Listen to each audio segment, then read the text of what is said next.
Hello everyone, welcome to Prep IAS. मेरा नाम नीलम भाटिया है और हम लोग डिस्कस कर रहे हैं पॉलिटी की एनसीईआरटीज। तो क्लास 9 की एनसीईआरटी हम लोग डिस्कस कर रहे हैं और 3 चैप्टर सीरीज में ऑलरेडी हमने कवर कर लिए हैं। तो आई होप ऑन ट्रैक हैं और मेरे साथ साथ इन एनसीईआरटीज को प्रिपेयर कर रहे हैं। आज हम लोग डिस्कस करेंगे चैप्टर 4। तो देखिए कैसे एक बिल्डअप के थ्रू हमने पहले डेमोक्रेसी को समझा, फिर डेमोक्रेसी की प्राइम फंक्शनिंग को समझा, उसके बाद इलेक्शन प्रोसीजर्स को समझा। और इसी दौरान हमें एक बात समझ में आई कि इस देश को चलाने के लिए, डेमोक्रेटिक फॉर्म ऑफ गवर्नमेंट को चलने के लिए इंस्टीट्यूशंस को होना बहुत जरूरी है। क्योंकि देखिए, अगर मोनार्कल सेटअप की बात करें तो वहां लेजिस्लेचर भी किंग है, एग्जीक्यूटिव भी किंग है और जुडिशरी भी किंग है। पर एक डेमोक्रेसी में हमें लेजिस्लेचर, एग्जीक्यूटिव और जुडिशरी तीनों की जरूरत पड़ती है और तीनों ही बहुत जरूरी इंस्टीट्यूशंस हैं गवर्नमेंट फंक्शनिंग के लिए। तो इस पर्टिकुलर चैप्टर में हम लोग क्या करेंगे, लेजिस्लेचर, एग्जीक्यूटिव और जुडिशरी की फंक्शनिंग को समझेंगे। तो इसे समझाने के लिए एनसीईआरटी ने देखिए क्या करा है, एक एग्जाम्पल दिया है, एक गवर्नमेंट ऑर्डर दिखाया है एंड उसकी आपको यहाँ पर पिक्चर भी दी गई है। ये गवर्नमेंट ऑर्डर आया था August 13, 1990 को। ये चैप्टर बहुत इंपॉर्टेंट है, बहुत सारे इंपॉर्टेंट कॉन्सेप्ट्स यहाँ से आएंगे और डायरेक्ट प्रीलिम्स के क्वेश्चंस भी बनेंगे। तो प्लीज फोकस होकर सुनिएगा, पूरे चैप्टर को हम लोग डिकोड करें। तो ये जो गवर्नमेंट ऑर्डर है, देखिए इसमें बेसिकली क्या है, ऑर्डर निकाला गया है कि 27% रिजर्वेशन दी जाएगी तो socially and educationally backward classes को, जिसमें सिविल पोस्ट और सर्विसेज में। ये एक ऑर्डर के थ्रू, गवर्नमेंट ऑर्डर के थ्रू स्टैब्लिश किया गया है। बात कब की हो रही है, बात हो रही है August 1990 की। अब आप में से कुछ लोग को समझ भी आ गया होगा किसके बारे में है। ये 27% रिजर्वेशन किसमें, सिविल पोस्ट और सर्विसेज में। इसके लिए ऐसे बीसीज के लिए, that is socially and economically backward classes या अदर बैकवर्ड क्लासेस जिसे हम कहते हैं। तो देखिए अभी तक जो रिजर्वेशन थी वो किसके लिए थी, it was for schedule caste and schedule tribe. यानी कि आपको समझ में आ रहा होगा कि it was a big government decision. यहाँ पर सवाल ये है कि जिस ऑफिसर ने ये ऑर्डर निकाला, ये गवर्नमेंट ऑर्डर निकाला, क्या उस ऑफिसर ने ये डिसीजन लिया होगा? Obviously no. वो officer was just an implementing person from the Ministry of Personnel, Public Grievances and Pension.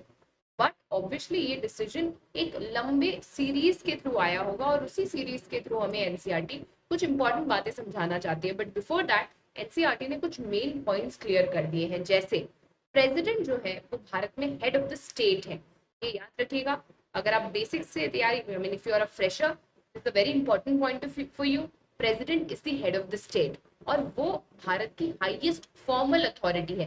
यानी हर एक डिसीजन, हर एक पेपर, हर एक इंटरनेशनल ट्रीटी इनके नाम पर होगी।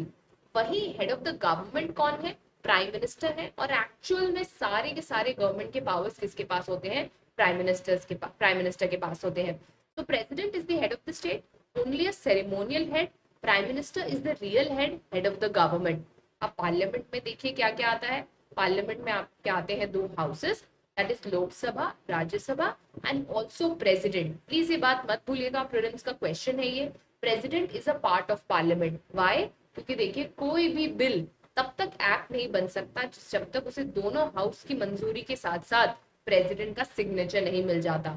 इसीलिए पार्लियामेंट, अगर आपसे को पूछे पार्लियामेंट में कौन कौन इंक्लूडेड है, Lok Sabha, Rajya Sabha and president. Now prime minister कौन बनते हैं, देखिए प्राइम मिनिस्टर का अपॉइंटमेंट किया जाता है, ध्यान से सुनिएगा, बाय द प्रेसिडेंट। बट क्या प्रेसिडेंट अपनी मर्जी से प्राइम मिनिस्टर अपॉइंट करते हैं? नहीं। जिस भी पार्टी को लोकसभा में सबसे ज्यादा मेजोरिटी ऑफ सीट्स मिलती है, सबसे ज्यादा सीट्स मिलती है, मेजोरिटी सीट्स मिलती है, उनके जो भी लीडर है उन्हें प्रेसिडेंट द्वारा प्राइम मिनिस्टर अपॉइंट किया जाता है। अगर कोएलिशन गवर्नमेंट है तो कोएलिशन गवर्नमेंट जो मिलकर जिसको भी चूज करती है कि हमारे प्राइम मिनिस्टर होंगे, उन्हें प्रेसिडेंट द्वारा प्राइम मिनिस्टर अपॉइंट किया जाता है ना। Coming back to that government order, वो गवर्नमेंट ऑर्डर निकलने के पीछे देखिए कहानी क्या थी। गवर्नमेंट ऑफ इंडिया ने एक बैकवर्ड क्लासेस कमीशन लगाई 1979 में, एक कमीशन स्टैब्लिश करी, सेकंड बैकवर्ड क्लासेस कमीशन 1979, और उसके हेड बनाया बीपी मंडल को। सवाल आएगा, ध्यान से देखिएगा। और क्योंकि बीपी मंडल इसके हेड थे, इसीलिए इस कमीशन को बोला गया मंडल कमीशन। मंडल कमीशन ने जी बहुत सारा रिसर्च किया, बहुत सारी मीटिंग्स करी और उसके बाद ये कंक्लूजन आया कि जो सोशली और एजुकेशनली बैकवर्ड क्लासेस हैं उनके एडवांसमेंट के लिए कुछ स्टेप्स लिए जाने चाहिए। और उसमें एक बड़ा स्टेप क्या होगा कि हम 27% ऑफ गवर्नमेंट जॉब्स रिजर्व करें for people belonging to socially and educationally backward classes. ये रिपोर्ट और इसके रिकमेंडेशंस पार्लियामेंट में डिस्कस हुए और फाइनली कई साल तक फॉर सेवरल इयर्स बहुत सारे पार्लियामेंटेरियंस, बहुत सारे पार्टीज ने बोला कि भैया इसको इम्प्लीमेंट किया जाए। कमीशन ने रिकमेंडेशन दी थी it should be implemented. But finally Lok Sabha elections of 1989 आए और देखिए यहाँ क्या हुआ। यहाँ पर जनता दल ने अपने इलेक्शन मैनिफेस्टो में ये प्रॉमिस किया कि अगर आप हमें जिताते हैं, if you vote us to power, हम आपको प्रॉमिस करते हैं कि हम मंडल कमीशन को इम्प्लीमेंट करेंगे। जनता दल जीता, जनता दल ने गवर्नमेंट भी बनाया और इनके जो प्राइम मिनिस्टर थे वो बने वीपी सिंह। और फाइनली क्योंकि ये प्रॉमिस किया गया था, इट वाज डिसाइडेड कि जो है रिजर्वेशन का जो एस्पेक्ट था 27% रिजर्वेशन का, उसको फुलफिल किया जाएगा। अब देखिए क्या हुआ। प्रेसिडेंट ऑफ इंडिया ने पार्लियामेंट की एड्रेस में, देखिए जो president of India first session address करते हैं पार्लियामेंट का, उसमें वो इंटेंशन बताते हैं कि गवर्नमेंट क्या क्या करने वाली है। तो बोला गया it is the intention of the government to implement the recommendation of the Mandal commission. 6 अगस्त 1990 को यूनियन कैबिनेट ने एक डिसीजन लिया कि हम इसको इम्प्लीमेंट करने वाले हैं और अगले दिन प्राइम मिनिस्टर वीपी सिंह ने पार्लियामेंट में इस बात को अनाउंस किया, एक जॉइंट स्टेटमेंट दिया दोनों हाउसेज ऑफ द पार्लियामेंट को।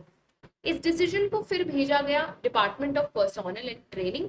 बाय द वे ये वही डिपार्टमेंट और वही मिनिस्ट्री है जिसने वो ऑर्डर निकाला था। You remember starting of the chapter में हमने डिस्कस किया था कि एक फॉर्मल ऑर्डर आया था, but this formal order had to go through so many steps और इन स्टेप्स के थ्रू एनसीईआरटी ने हमें समझाया कि इस प्रोसेस में कौन कौन से इंपॉर्टेंट लोग इन्वॉल्व थे। ऑब्वियसली जब ये डिसीजन आया तो बहुत लोग खुश नहीं थे, पोलराइजेशन हुआ। कुछ लोगों का मानना था ये सही है, इससे नई अपॉर्चुनिटीज क्रिएट होगी। कुछ लोगों का मानना था कि ये अनफेयर है उन लोगों के लिए जो बहुत सालों से तैयारी कर रहे हैं, जिन्हें अब फेयर अपॉर्चुनिटी नहीं मिलेगी। तो there were a lot of conflicts, there was a lot of tussle and दो ग्रुप्स में बेसिकली डिवाइड हो गया ओपिनियन। वन जिनको लगा ये सही है और एक जिनको लगा ये गलत है। इनफैक्ट इससे तो कास्ट सिस्टम और ज्यादा परपेचुएट होगा। अब देखिए वो लोग जिनको ये बात अच्छी नहीं लगी, जिनको ये डिसीजन सही नहीं लगा, उनके पास क्या ऑप्शन था? उनके पास ऑप्शन था कोर्ट के पास जाने का। तो बहुत सारे केसेस फाइल हुए, बहुत सारे अलग अलग नामों के अंडर ये केसेस फाइल हुए। तो कोर्ट ने क्या करा, इन सारे केसेस को मर्ज कर दिया और एक नाम से इस केस को उठाया जिसको बोला जाता था landmark Indira Sahni and others versus union of India. देखिए बहुत इंपॉर्टेंट फैक्ट्स है। मंडल कमीशन हमने देखा, कौन से केस से सुप्रीम कोर्ट ने इसको हैंडल करा वो भी याद रखिएगा, Indira Sahni and others versus union of India. तो एक 11 जजेस बेंच बैठी सुप्रीम कोर्ट की, दोनों साइड्स के आर्गुमेंट को सुना गया और सुप्रीम कोर्ट ने 1992 में ये जजमेंट दिया कि बोला कि जो ऑर्डर है गवर्नमेंट का ये वैलिड है, हम इसे इनवैलिड नहीं डिक्लेयर कर सकते। बट एक चेंज करा उन्होंने कहा कि देखिए जो अदर बैकवर्ड क्लासेस हैं उनको रिजर्वेशन देने में कोई प्रॉब्लम नहीं है, पर बैकवर्ड क्लासेस में वो ग्रुप जो ऑलरेडी रिच है, जिसके पास ऑलरेडी पैसा है, जो वेल टू डू है, उनको इस रिजर्वेशन से एक्सक्लूड किया जाएगा। और तभी से कॉन्सेप्ट आया the concept of creamy layer, यानी कि विद इन ओबीसी वो लोग जो क्रीम है, जो वेल टू डू है, उनको ये रिजर्वेशन नहीं मिलेगी, वो इस रिजर्वेशन के लिए एलिजिबल नहीं होंगे।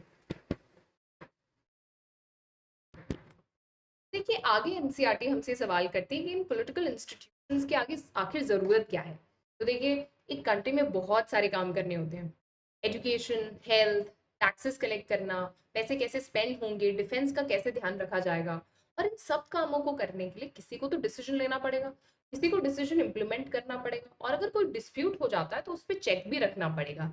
And that is why we have institutions like we have prime minister, हमारे पास सिविल सर्वेंट्स हैं, हमारे पास सुप्रीम कोर्ट है, और इन्हीं का काम हम आगे देखेंगे। तो देखिए पता कैसे चलता है कौन से इंस्टीट्यूशन का क्या काम है। रिमेंबर हम कॉन्स्टिट्यूशन मेकिंग पढ़ के आए थे और यहीं से हमें कॉन्स्टिट्यूशन को देखकर ये पता लगता है कि एक इंस्टीट्यूशन का क्या रोल है, क्या रिस्पॉन्सिबिलिटी है और क्या क्या पावर है। यानी कि वो अपने मर्जी से जो चाहे वो नहीं कर सकते। Institution is bound by rules, institution is bound by regulations. तो ऑब्वियसली बहुत सारे लोगों से पूछना पड़ता है, मीटिंग्स होती हैं और इस वजह से कई बार डिलेज भी हो जाते हैं।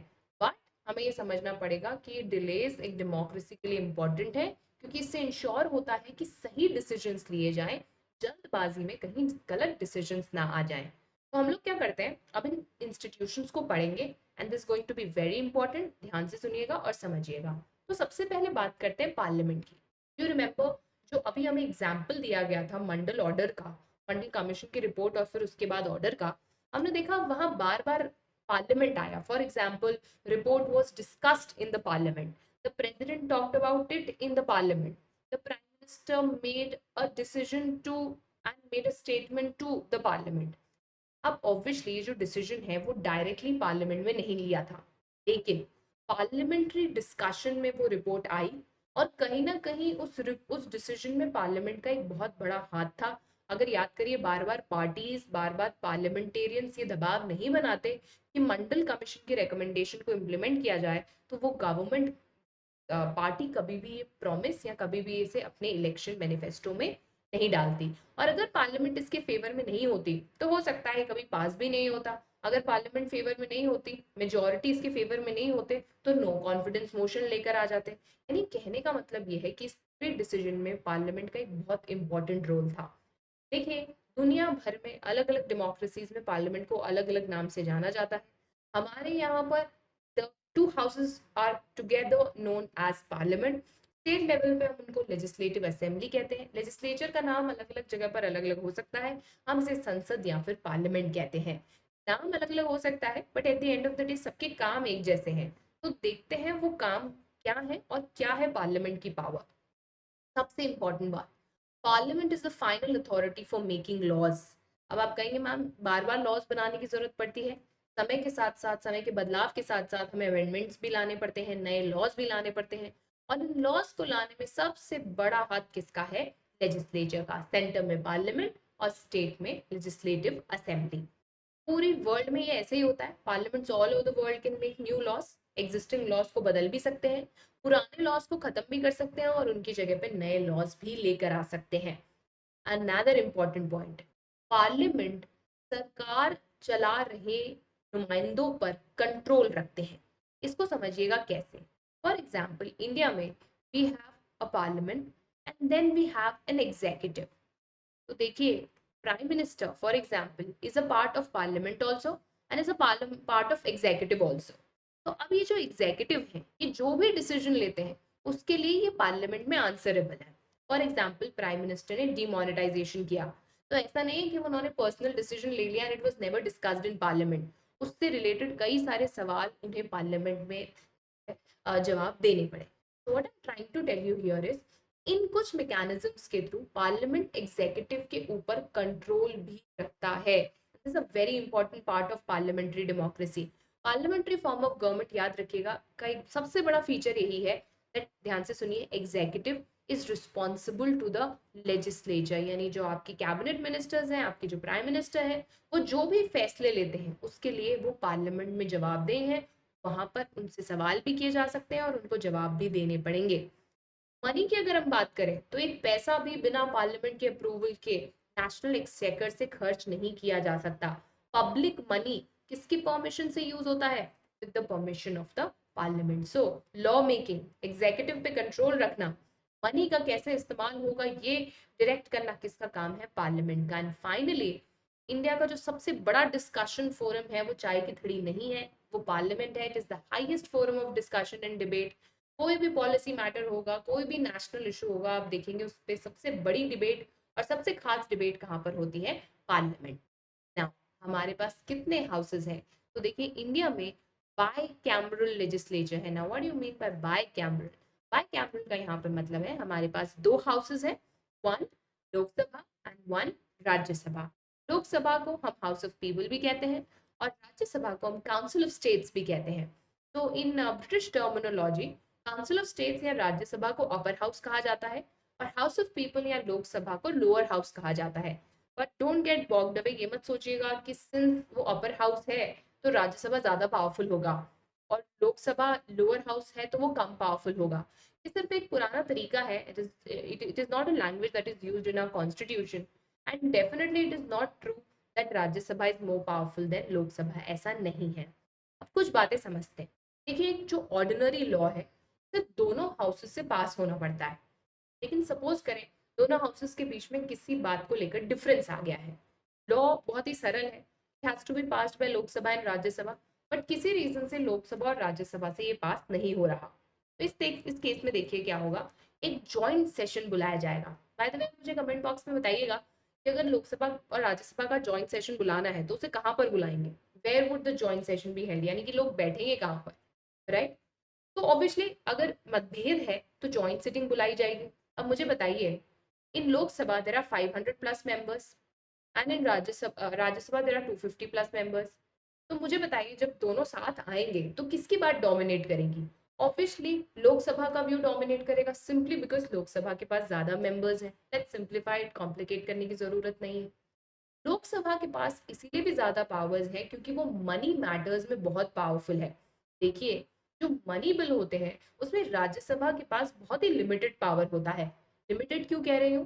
क्योंकि राज्यसभा मनी बिल के लिए ना नहीं कह सकती, राज्यसभा मनी बिल को रिजेक्ट नहीं कर सकती। ज्यादा से ज्यादा राज्यसभा क्या कर सकती है, मनी बिल को 14 डेज के लिए डिले कर सकती है, 14 डेज तक रोक सकती है और कुछ चेंजेस सजेस्ट कर सकती है, और फिर लोकसभा के ऊपर है कि उन वो चेंजेस को माने या ना माने। तो आप समझ रहे होंगे कैसे Lok Sabha is definitely more powerful then Rajya Sabha. सबसे बड़ी बात, काउंसिल ऑफ मिनिस्टर्स को कंट्रोल करने का काम करता है लोकसभा का। वही प्राइम मिनिस्टर बनता है जिसके पास मेजोरिटी सपोर्ट कहाँ का है, लोकसभा का। This a very important point. You become a prime minister because you have majority support in Lok Sabha. अगर आपको वहां पर नो कॉन्फिडेंस मोशन पास हो गया तो आपको प्राइम मिनिस्टर आप नहीं रह सकते, आपको क्विट करना पड़ेगा। राज्यसभा के पास ये पावर नहीं है, नो कॉन्फिडेंस मोशन वाली और प्राइम मिनिस्टर के अपॉइंटमेंट वाली। So that makes definitely Lok Sabha more powerful than Rajya Sabha. Please remember, very important point.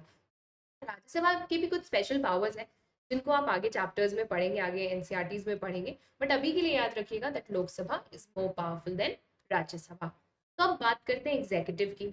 Executive का मतलब क्या है? तो देखिए, हमने देखा law making is the prime function of legislature, but law को इम्प्लीमेंट करने वाला भी तो कोई चाहिए, डे टू डे डिसीजन लेने वाला भी तो कोई चाहिए। और ये डे टू डे डिसीजन लेना, डिसीजन इम्प्लीमेंट करना किसको दिया गया है? एग्जीक्यूटिव को, यानी जिसका काम क्या है? Execution of policies. और बाय द वे जब हम गवर्नमेंट गवर्नमेंट बोलते हैं ना, we actually technically talk about the executive only. The face of the government is actually executive only. देखिए, दो तरीके के एग्जीक्यूटिव्स होते हैं, political executive and permanent executive. Political executive मतलब हमारे नेता लोग, हमारे प्राइम मिनिस्टर, हमारे काउंसिल ऑफ मिनिस्टर्स, जो एक स्पेसिफिक पीरियड ऑफ टाइम के लिए आते हैं। ये एग्जीक्यूटिव बदल सकते हैं अगले इलेक्शन में। तो फॉर एग्जाम्पल नेक्स्ट इलेक्शन में उन्हें मेजोरिटी सपोर्ट नहीं मिला, दे कैन बी चेंज्ड। तो पॉलिटिकल एग्जीक्यूटिव हमेशा स्पेसिफिक पीरियड के लिए आएंगे, जबकि जो परमानेंट एग्जीक्यूटिव्स हैं यानी सिविल सर्वेंट्स जो कि आप लोग बनेंगे, आप कहलाएंगे परमानेंट, बिकॉज आप तब तक रहेंगे जब तक कि आपकी रिटायरमेंट एज नहीं आ जाती। सरकार आएंगी, सरकार जाएंगी, बट सिविल सर्वेंट्स हमेशा रहेंगे till they attain their retirement age. Now ruling party के बदलने से परमानेंट एग्जीक्यूटिव नहीं बदलते। तो political executive might change with the coming elections, but permanent executives do not. I hope ये बात आपको समझ में आई। क्वेश्चन ये आता है, जब परमानेंट एग्जीक्यूटिव एग्जाम्स देते हैं, वो एक्सपर्ट हैं, आप देखेंगे these are people with so much knowledge, so much experience. जबकि एक जो आपके पॉलिटिशियन है वो becomes the minister, might know nothing about the ministry. I am not saying always, but हो सकता है वो एजुकेटेड भी ना हो या उनके एक्सपर्ट नॉलेज भी ना हो। पर फिर भी ऐसा क्यों होता है that political executive is more powerful then permanent executive, या फिर सारे मेजर डिसीजंस पॉलिटिकल एग्जीक्यूटिव क्यों लेते हैं? देखिए, इसका जवाब एकदम सिंपल है। याद करिए डेमोक्रेसी की डेफिनेशन क्या थी। डेमोक्रेसी में सबसे पावरफुल थे लोग। और हमने ये भी पढ़ा था कि डेमोक्रेसी का एक इम्पॉर्टेंट फीचर ये है कि डेमोक्रेसी में फैसला लेने का हक उनके पास होना चाहिए जो लोगों के द्वारा चुने गए हों। तो मुझे बताइए, पॉलिटिकल एग्जीक्यूटिव और परमानेंट एग्जीक्यूटिव में से लोगों के द्वारा चुना गया कौन है? एक्चुअली लोगों के द्वारा चुने गए हैं political executive. And that is why please understand that political executive would always be more powerful than permanent executive because they are elected by the people. Very very important। और इसीलिए फाइनल डिसीजन लेने का अधिकार किसके पास होता है? Political executive के पास। Awesome. Now अब सवाल ये आता है कि प्राइम मिनिस्टर ऑफ और काउंसिल ऑफ मिनिस्टर्स का क्या काम है, वो कैसे फंक्शन करते हैं। तो डेफिनेटली प्राइम मिनिस्टर बहुत ही इंपॉर्टेंट पॉलिटिकल इंस्टीट्यूशन है। मैंने आपसे पहले कहा था, यहाँ बहुत इंपॉर्टेंट फैक्ट्स आने वाले हैं, ध्यान से सुनिएगा। प्राइम मिनिस्टर का अपॉइंटमेंट कौन करता है? प्रेसिडेंट। पर क्या प्रेसिडेंट अपनी इच्छा से जिसे चाहे प्राइम मिनिस्टर बना सकते हैं? नहीं। प्रेसिडेंट उनको प्राइम मिनिस्टर बनाएंगे जिनके पास लोकसभा में मेजोरिटी है, चाहे तो सिंगल पार्टी है, चाहे कोalition है, whatever है, but whoever commands the majority of the Lok Sabha becomes the prime minister. अब देखिए, फर्ज करिए किसी भी एक सिंगल पार्टी या किसी भी एक अलायंस को मेजोरिटी नहीं मिली। इस केस में प्रेसिडेंट अपनी मर्जी से किसी को प्राइम मिनिस्टर बना सकते हैं जिन्हें प्रेसिडेंट को लगता है जो मेजोरिटी सपोर्ट लेकर आ सकते हैं। बट याद रखिएगा, ऐसे इंसान को अपना मेजोरिटी सपोर्ट प्रूव करना पड़ेगा within a period of time decided by the president. तो उनको टाइम दिया जाएगा कि आप अपनी मेजोरिटी प्रूव करिए, and if he or she is able to prove his or her majority, then he or she can continue to be the prime minister. एक बहुत इंपॉर्टेंट बात देखिए, prime minister does not have a fix tenure. Why? आप कहेंगे ma'am prime minister 5 years के लिए आते हैं ना। Prime minister as a member of parliament 5 years के लिए आते हैं, but not as a prime minister. अगर बीच में उनका सपोर्ट छीन लिया जाए, हो सकता है कि कोalition कोलैप्स कर जाए, what ever, he is the prime minister till he is the leader of the majority party. The day the कोalition loses or the day he loses the faith of the house, stops being the prime minister। तो actually उनका fixed tenure नहीं है। ध्यान से सुनिएगा, एक बार जब prime minister appoint हो जाते हैं तो प्राइम मिनिस्टर की एडवाइस पर बाकी सारे मिनिस्टर्स का अपॉइंटमेंट किया जाता है। पर सवाल आएगा कौन करता है appointment? President. I told you it's a very important chapter, please pay attention. तो देखिए, यूजुअली ये जो मिनिस्टर्स हैं ये उसी पार्टी से होते हैं जहां से प्राइम मिनिस्टर है, या फिर उस कोएलिशन से होते हैं जहां से प्राइम मिनिस्टर है। बट मैं आपको एक बात बता दूं, ऐसा कोई रूल नहीं है, ऐसा कोई रेगुलेशन नहीं है कि सिर्फ रूलिंग पार्टी या मेजोरिटी पार्टी के लोग ही मिनिस्टर बन सकते हैं। इनफैक्ट यू नो व्हाट, आपको मिनिस्टर बनने के लिए मेंबर ऑफ पार्लियामेंट होना भी जरूरी नहीं है। Even that person who is not a member of parliament can be made a minister. But उसमें एक ही रूल है, अगर ऐसे इंसान को बनाया जाता है मिनिस्टर तो उन्हें 6 महीने के अंदर अंदर इलेक्ट होना पड़ेगा in the in one of the houses of the parliament, यानी लोकसभा या Rajya Sabha. Bye the way, I hope you know, minister बनने के लिए कोई लोकसभा से होना जरूरी नहीं है, you can even be from Rajya Sabha. Very very important point. The council of minister is the official name of the body. अब मैं आपको कुछ टर्म्स बताऊंगी, council of minister, cabinet minister, minister of state, इनको एक बार समझ लेते हैं।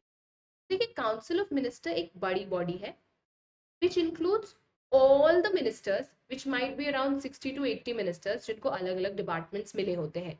अब इसमें कुछ होते हैं कैबिनेट मिनिस्टर, ये एक इनर सर्किल होता है, यानी वो मिनिस्टर्स जो सबसे खास है। For example defence, finance, for example home minister, ऐसी मिनिस्ट्रीज जो देश को चलाने की सबसे इंपॉर्टेंट मिनिस्ट्रीज हैं। These are the ministers which actually run the government.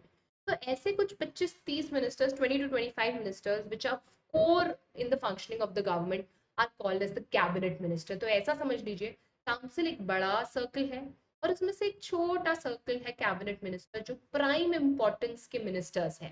Now minister of state क्या होते हैं? देखिए, दो तरीके के मिनिस्टर ऑफ स्टेट होते हैं। एक होते हैं minister of state independent charge, और एक होते हैं सिंपली मिनिस्टर ऑफ स्टेट। देखिए, minister of state independent charge वो मिनिस्टर्स होते हैं जिनको छोटी मिनिस्ट्रीज दी जाती हैं जो इतनी खास इंपॉर्टेंट नहीं होती। For example, ministry of agriculture, food processing, right, food processing ministry, it's not a very big और important ministry in that sense. तो ये छोटी मिनिस्ट्रीज होती हैं जिनका पूरा कंट्रोल इन मिनिस्टर्स के पास होता है। these are called minister of state. ये कैबिनेट मीटिंग में तभी पार्टिसिपेट कर सकते हैं जब इनको इनवाइट किया गया हो, इनसे रिलेटेड कोई मुद्दा चल रहा हो, only then they can become the part of the cabinet. अब मिनिस्टर ऑफ स्टेट समझिएगा, कैबिनेट मिनिस्टर आपको समझ में आ गए, वो मिनिस्टर्स जो सबसे खास हैं, सबसे इंपॉर्टेंट है, देश को चलाने में जिनका प्राइम रोल है, and they are at the centre of the functioning. ये कैबिनेट मीटिंग्स में पार्टिसिपेट करते हैं, वर्चुअली सारे मेजर डिसीजंस लेते हैं। बट ऐसी मिनिस्ट्रीज जो बहुत इंपॉर्टेंट नहीं है, छोटी मिनिस्ट्रीज हैं, उनके लिए मिनिस्टर ऑफ स्टेट होते हैं, बट विद इंडिपेंडेंट चार्ज, यानी कि वो कैबिनेट मिनिस्टर्स के अंडर काम नहीं करते। ये बात याद रखिएगा। बस ये स्मॉलर मिनिस्ट्रीज के हेड होते हैं और ये कैबिनेट मीटिंग्स में तब तक पार्टिसिपेट नहीं करते जब तक इन्हें इनवाइट नहीं किया गया हो। Whereas मिनिस्टर ऑफ स्टेट वो होते हैं जो कैबिनेट मिनिस्टर्स के साथ असिस्ट किए करने के लिए रखे जाते हैं।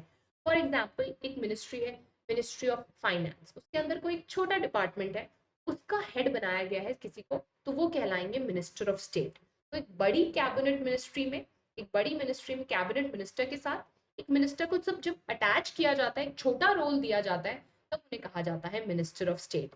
यहाँ पर याद क्या रखना है, minister of state independent charge, cabinet minister के अंडर काम नहीं करते, जबकि minister of state works under the cabinet ministry. I hope आपको ये बात समझ में आई, बहुत इंपॉर्टेंट है, इसीलिए कहा जाता है minister of state independent charge and minister of state. तो ऑब्वियसली हमेशा ये नहीं हो सकता कि everybody will go and sit in the cabinet meeting, तो डेफिनेटली कैबिनेट मिनिस्टर्स तो बैठते ही, उसके अलावा जिनको बुलाया जाता है वो कैबिनेट मिनिस्ट्री का। देखिए ये कैबिनेट वर्ड इतना इम्पोर्टेंट है, इतना प्राइम है कि इनफैक्ट एक पार्लियामेंट्री डेमोक्रेसी में सबसे ज्यादा फैसले कैबिनेट ही लेती है, ज्यादातर फैसले कैबिनेट मीटिंग्स में ही होते हैं। इसीलिए कई बार हम हमारे डेमोक्रेसी को कैबिनेट फॉर्म ऑफ गवर्नमेंट भी बोल देते हैं, because virtually who is taking majority decisions, cabinet. Now very important point, cabinet ना एक टीम की तरह काम करती है, तो कोई भी मिनिस्टर क्रिटिसाइज नहीं कर सकता गवर्नमेंट का decision, even though you might not be happy with the decisions of the cabinet और the decision of the council. तो हो सकता है आप बहुत खुश ना हो, बट बाहर जाकर आपको गवर्नमेंट के फैसले को डिफेंड ही करना पड़ेगा। You have to work like a team. और ऐसे ही हर मिनिस्ट्री को कुछ सिविल सर्वेंट्स दिए जाते हैं, सेक्रेटरीज दिए जाते हैं, ताकि वो उनको बैकग्राउंड इन्फॉर्मेशन प्रोवाइड कर सके, एक्सपर्टीज प्रोवाइड कर सके। And also cabinet is given a cabinet secretariat. Now, who are these cabinet secretariat? These are senior civil servants, right? जो coordinate करते हैं working of different ministries. These are people with a lot of expertise. These are people with a lot of knowledge and a lot of information. Now, what are the powers of the prime minister? Obviously, सारे cabinet meetings को chair कौन करता है? Prime minister करते हैं। अगर आप constitution पढ़े तो आपको ऐसा लग सकता है देखने से कि प्राइम मिनिस्टर के पास तो कुछ खास पावर्स नहीं है, but if you look at in reality, prime minister is virtually the most important person in the country. तो कैबिनेट मीटिंग्स को चेयर कौन करता है? Prime minister. अलग अलग डिपार्टमेंट्स को कोऑर्डिनेट करने का काम कौन करते हैं? Prime minister.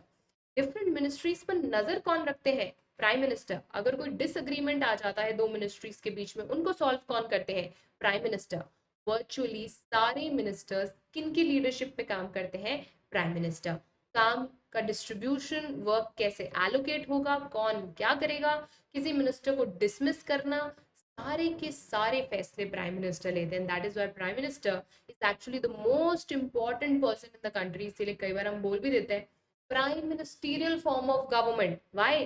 Because prime minister is virtually the most important person. Prime minister अगर क्विट करते हैं तो पूरी मिनिस्ट्री क्विट करती है। They swim and sink together. इसको हम और डिटेल में पढ़ेंगे क्लास 11th में। ऑब्वियसली देखिए प्राइम मिनिस्टर कितने पावरफुल होंगे ये इस बात पे भी डिपेंड करता है कि मेजॉरिटी से गवर्नमेंट बनी है या कोएलिशन गवर्नमेंट है। देखिए जब कोएलिशन गवर्नमेंट होगी तो आपको बहुत लोगों को प्लीज करना पड़ेगा, बहुत लोगों की बात सुननी पड़ेगी। इसलिए मोर ऑफन देन नॉट ये देखा गया है कि कोएलिशन गवर्नमेंट के प्राइम मिनिस्टर्स इतने ज्यादा पावरफुल नहीं होते। But at the same time prime minister कितने पावरफुल होंगे ये उनकी पर्सनालिटी पे भी डिपेंड करता है। वो पर्सनली कैसे, उनका कैरिज्मा कैसा है, इससे भी प्राइम मिनिस्टर की पावर पर बहुत ज्यादा इम्पैक्ट पड़ता है। Coalition government I told you, more often than not coalition government के प्राइम मिनिस्टर्स वीक होते हैं, बिकॉज ऑब्वियसली उन्हें बहुत लोगों से पूछना पड़ता है, कंसल्ट करना पड़ता है। Finally coming to president, as I told you president is the head of the state. Head of the state से यहाँ पर मतलब क्या है कि जो प्रेसिडेंट है, this person has nominal executive. Now what do I mean by nominal powers? उनके पास रियल पावर्स नहीं है, यानी कि he might be signing a lot of papers, he might be the ceremonial head, he might be attending a lot of meetings, he might be signing a lot of documents, he might also be involved in a lot of international treaties, but असल में अगर बात की जाए तो वो सिर्फ और सिर्फ एक साइनिंग अथॉरिटी है। इसीलिए कई बार कह भी दिया जाता है that our president is a rubber stamp. इनकी स्टैम्प तो सब जगह लगती है, but he is not actually taking real decisions in our country. देखिए प्रेसिडेंट डायरेक्टली इलेक्टेड नहीं है। प्रेसिडेंट को इलेक्ट कौन करते हैं? हमारे members of parliament and members of legislative assembly. और जो कैंडिडेट हैं जो प्रेसिडेंट के इलेक्शन के लिए लड़ रहे हैं, उनको मेजोरिटी वोट चाहिए इन एमएलएज और एमपीज का to become the president. Look, by the way presidential elections are coming soon, उस समय आप देखेंगे इसके बारे में बहुत सारे आर्टिकल्स आएंगे न्यूज़पेपर में, जरूर से पढ़िएगा। अब देखिए, प्रेसिडेंट के पास पॉपुलर सपोर्ट नहीं है प्राइम मिनिस्टर की तरह। Why? Because actually prime minister भले डायरेक्टली इलेक्टेड ना हो, but prime minister is actually the face of elections, face of the nation, and president is coming through a very indirect route. इसीलिए ये क्यों किया गया, ऐसा इलेक्शन प्रोसीजर क्यों रखा गया? Because president had to be a nominal executive and the real powers were to be with the prime minister. तो जो सारे फैसले हैं, जैसा कि मैंने आपको कहा, प्रेसिडेंट के नाम से होते हैं, ऑर्डर्स उनके नाम से इशू होते हैं, अपॉइंटमेंट्स उनके नाम से होते हैं। अपॉइंटमेंट से मेरा मतलब क्या है, इस पूरे पैराग्राफ पे बहुत ध्यान दीजिएगा, यहाँ से सवाल बन सकता है। किस किस के अपॉइंटमेंट में प्रेसिडेंट का रोल है? Look here, this is going to be very very important. किस किस के appointment? Chief justice of India, जजेस of the supreme court and high court, election commissioners, ambassadors, international treaties पे साइन करना। In fact president is also the supreme commander of the armed forces. आपने वो picture देखी होगी जहाँ प्रेसिडेंट वो command जो ऑफिशियल वर्दी है उसमें रहते हैं, because he is the supreme commander of the armed forces. But remember, president सारे पावर्स अपनी मर्जी से नहीं इंप्लीमेंट करते। All these powers are executed only on the advice of the council of ministers. Obviously वो कभी कभी ये बोल सकते हैं काउंसिल ऑफ मिनिस्टर्स को कि आप अपनी एडवाइस को रिकंसिडर करिए, बट अगर वो एडवाइस फिर से वैसे ही वापस आती है तो president is bound to agree. Similarly अगर कोई बिल है जो पार्लियामेंट ने पास करा है, only after the president signature it becomes a law. But president के पास बहुत ही लिमिटेड पावर्स हैं जिनको हम वीटो पावर्स कहते हैं, जो हम क्लास 11th के एनसीईआरटी में डिस्कस करेंगे। But at the same time there are very limited powers, और उसमें भी ज्यादा आप किसी बिल को डिले कर सकते हैं या पॉकेट वीटो कर सकते हैं। ज्यादातर केसेस में आपको वो बिल पास करना ही पड़ेगा। तो सवाल ये आता है कि क्या प्रेसिडेंट के पास कोई भी पावर नहीं है? मैंने आपको कहा था प्रेसिडेंट प्राइम मिनिस्टर अपॉइंट करते हैं तब जब किसी के पास क्लियर मेजोरिटी नहीं है, तो उन्हें जिस लीडर को देखकर ये लगता है कि okay this person can perhaps form the government based on the numbers, उनको वो प्राइम मिनिस्टर बना सकते हैं। बट उसके बाद उस लीडर को अपना मेजोरिटी प्रूव करना पड़ेगा लोकसभा में। अगर नहीं कर पाते तो उनकी सरकार नहीं बन पाएगी। Now how is this system different from presidential system? तो हमने देखा हमारे यहाँ तो प्रेसिडेंट के पास कोई खास पावर्स नहीं है, क्योंकि हमारे यहाँ जो प्रेसिडेंट है वो हेड ऑफ द स्टेट है। If I take you to USA, वहाँ के president head of the state भी है और हेड ऑफ द गवर्नमेंट भी है, तो उनके पास बहुत सारी रियल पावर्स हैं। If we go and study the president of USA, हम देखेंगे that this person is very powerful and this person is actually directly elected by the people. ये खुद अपने मिनिस्टर्स चूज करते हैं। लॉ मेकिंग का काम लेजिस्लेचर में अलग चल रहा होता है, बट प्रेसिडेंट चाहे तो किसी भी लॉ को वीटो कर सकते हैं। एंड मोस्ट इम्पॉर्टेंटली, उन्हें सरकार बनाने के लिए कांग्रेस की नंबर्स की जरूरत नहीं है और ना ही ये आंसरेबल है। मैं आपसे कहा था, प्लीज याद रखिएगा, पार्लियामेंट्री गवर्नमेंट का एक सबसे बड़ा फीचर यही है that executive is responsible to the legislature. हमारे प्राइम मिनिस्टर आप देखते हैं लेजिस्लेचर में बैठते हैं, होम मिनिस्टर लेजिस्लेचर में बैठते हैं, सवालों का जवाब देते हैं, डिस्कशन में पार्टिसिपेट करते हैं। ऐसा कंपल्शन बिल्कुल भी प्रेसिडेंट ऑफ यूएस के ऊपर नहीं है। He is not answerable to the Congress, he is not part of the legislature. Very important. और इसीलिए इस सिस्टम को बोला जाता है presidential system, which is very different from our parliamentary form of government. Very important. तो हमारे system को पार्लियामेंट्री फॉर्म ऑफ गवर्नमेंट क्यों कहते हैं? तो हमारे अल्टीमेटली सुप्रीम क्या है?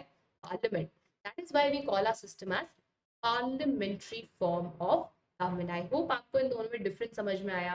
क्योंकि प्रेसिडेंशियल सिस्टम में सबसे पावरफुल कौन हो जाते हैं? प्रेसिडेंट, इसलिए हम उसे प्रेसिडेंशियल सिस्टम कहते हैं। और क्योंकि हमारी जैसी सरकारें जो जहाँ पार्लियामेंट सबसे इंपॉर्टेंट हो जाती है, उन्हें हम कहते हैं parliamentary form of government. Finally let's talk about the judiciary, क्योंकि कोई भी देश जुडिशरी के बिना इनकम्प्लीट है, और हमारे यहाँ पर इंटीग्रेटेड जुडिशरी का सिस्टम है। अब आप पूछ सकते हैं कि ma'am what do you mean bye integrated judiciary? देखिए, हमारे पास डिस्ट्रिक्ट कोर्ट्स हैं, हाई कोर्ट्स हैं और सुप्रीम कोर्ट्स हैं, पर ये तीनों अलग अलग नहीं है। इन द सेंस, अगर सुप्रीम जो डिस्ट्रिक्ट कोर्ट्स हैं उनके फैसले से आप खुश नहीं है, लोकल कोर्ट्स के फैसले से आप खुश नहीं है तो आप हाई कोर्ट जा सकते हैं, हाई कोर्ट के फैसले से खुश नहीं है तो सुप्रीम कोर्ट के पास जा सकते हैं।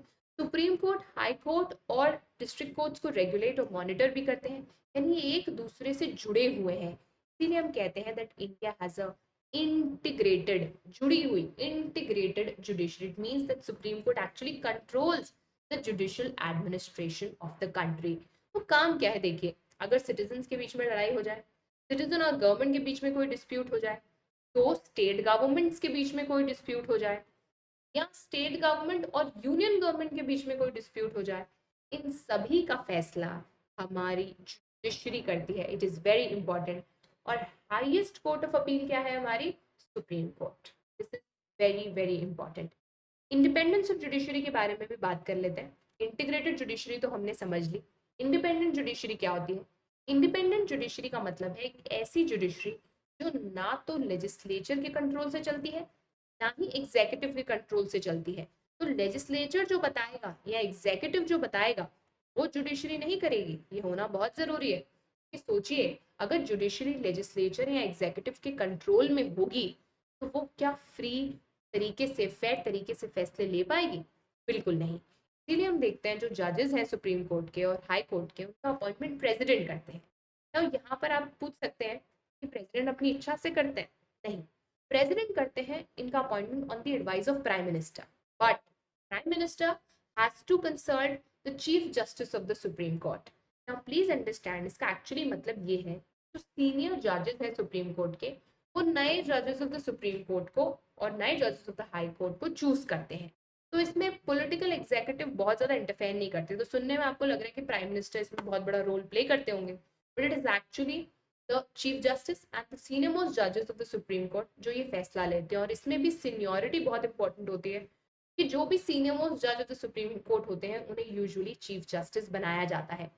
देखिए, बीच में कोशिश की गई थी कि ये पावर पॉलिटिकल एग्जीक्यूटिव के पास आ जाए एक नेशनल जुडिशियल अपॉइंटमेंट कमीशन के थ्रू, बट जुडिशरी ने उसे नल एंड वॉइड डिक्लेयर कर दिया, कहा कि ये बेसिक स्ट्रक्चर के अगेंस्ट है। तो अभी जो सिस्टम है उसमें पॉलिटिकल एग्जीक्यूटिव का इंटरफेरेंस बहुत ही लिमिटेड है, and that is why we can say that our judiciary is independent. And सबसे बड़ी बात, एक बार अगर आप जज बन गए तो आपका रिमूवल ऑलमोस्ट इम्पॉसिबल है। देखिए रीजन क्या है? रीजन है जजेस का रिमूवल होता है थ्रू इम्पीचमेंट, जिसमें आपको दोनों हाउसेस से अलग अलग, यानी लोकसभा और राज्यसभा दोनों में टू थर्ड मेजोरिटी चाहिए, विच इज ह्यूज मेजोरिटी। दोनों हाउसेस से you need two third majority. और ये इतना डिफिकल्ट प्रोसीजर है कि आज तक की हिस्ट्री में कोई भी जज इम्पीच नहीं हुए हैं। This is very important. एक और काम है हमारी जुडिशरी के पास, स्पेसिफिकली सुप्रीम कोर्ट और हाई कोर्ट के पास, that is called the interpretation of the constitution. इस बात को समझिएगा, हमने पढ़ा था कि हमारा कॉन्स्टिट्यूशन बहुत ही लीगल लैंग्वेज में लिखा गया है, और जिन्होंने उन्हें लिखा आज वो हमारे साथ नहीं है। तो अगर हमें ये जानना है कि कॉन्स्टिट्यूशन का इंटरप्रिटेशन क्या है, पॉसिबली इससे हमारे कॉन्स्टिट्यूशन मेकर्स क्या कहना चाह रहे थे, क्या इस लाइन का मतलब ये है या नहीं, अगर हमें ये जानना है, इंटरप्रिटेशन समझना है, तो हमें किसके पास जाना पड़ेगा? High court and supreme court. And अगर लेजिस्लेचर या एग्जीक्यूटिव ऐसा कोई फैसला, ऐसा कोई लॉ बनाती है या ऐसा कोई एक्शन लेती है which is against this constitution, तो उस केस में भी किसके पास अधिकार आ जाते हैं? Supreme court and high court can go and से दिस इज अनकॉन्स्टिट्यूशनल। ऐसे डिसीजन को वो नल एंड वॉइड बता सकते हैं, ये कहते हुए that this goes against the constitution. तो देखिए लाइन क्या यूज की गई है, लेकिन determine the constitutional validity of any legislation और एक्शन एग्जीक्यूटिव। यानी कि एक लॉ जो लेजिस्लेचर द्वारा बनाया गया है या एक एक्शन जो एग्जीक्यूटिव द्वारा लिया गया है, वो कितना वैलिड है, कॉन्स्टिट्यूशन की तराजू में तोल कर उसे बताने का काम कौन करता है? जुडिशरी।